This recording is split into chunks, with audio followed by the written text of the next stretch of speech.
ہم ہر وقت بدگمانیاں، وہ فلانا فلانے جرم کرتا تھا، میں اسے اب کیسے نیک مان لوں؟ بھئی اب وہ نمازی ہے، خدا کے گھر آتا جاتا ہے، اب اللہ کی بارگاہ میں حاضر ہوتا ہے، جب رب نے معاف کر دیا تو بھی سوچ بدل جا۔ مالک نے موقع دیا ہے بندوں، نہ وہ کسی کا رزق چھین رہا ہے، نہ سانسیں چھین رہا ہے، وہ اپنی زمین پہ چلنے بھی دے رہا ہے، رہنے بھی دے رہا ہے۔ تو جب اس نے موقع دیا ہے، آپ بھی تھوڑا موقع دیں، اللہ بڑا کریم ہے، دروازے کھولے گا، اس کے بندے اس کی بارگاہ تک پہنچیں گے۔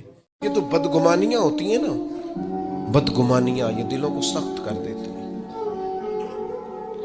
ہم جو برا سوچتے ہیں نا، لوگوں کے بارے میں بری رائے رکھتے ہیں، تو آہستہ آہستہ ہم جس کے بارے میں برا سوچتے ہیں پھر اسے اپنا دشمن سمجھنے لگتے ہیں، ہمارا دل اس کے حق میں سخت ہونے لگتا ہے، حتیٰ کہ وہ آدمی مصیبت میں مشکل میں آئے تو معاذ اللہ ہمارے دل کو تسکین پہنچتی ہے کہ دیکھو نا ہمارا دشمن تھا، حالانکہ دشمن مرے تو خوشی نہ کریے، سجنا بھی تے مر جانا ہے، سجنا بھی تے مر جانا ہے، اڈیگر تے دین آیا ہے محمد، اوڑک نو ڈوب جانا ہے۔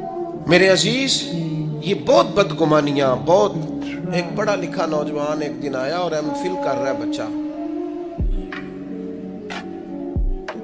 وہ اماں نے باتیں اس طرح کی بتائی ہیں کہ وہ سارا ماحول ہی گڑبڑ کر دیا۔ وہ کہنے لگی جادو کرا کرا کے، تویز کرا کرا کے ہماری چچی نے اور ہماری فلاں نے اور ہمارے فلاں نے ہمیں آگے بڑھنے ہی نہیں دیا۔ پڑھا لکھا نوجوان ہے اور وہ یہیں تک الجھا ہوا ہے۔ کیا مذاق کرتے ہیں آپ؟ اس طرح بھی ہوتا ہے، اس طرح بھی قوم میں۔ اور وہ بیچارہ، یعنی چچی کو دشمن توڑی نہ ہوتی، چچا باپ کی جگہ ہوتا ہے، لیکن اس کا لہجہ اتنا غلط تھا اپنی چچی کے حق میں کہ وہ اس طرح کے پڑھے لکھے نوجوانوں کو یہ جملے زیب نہیں دیتے۔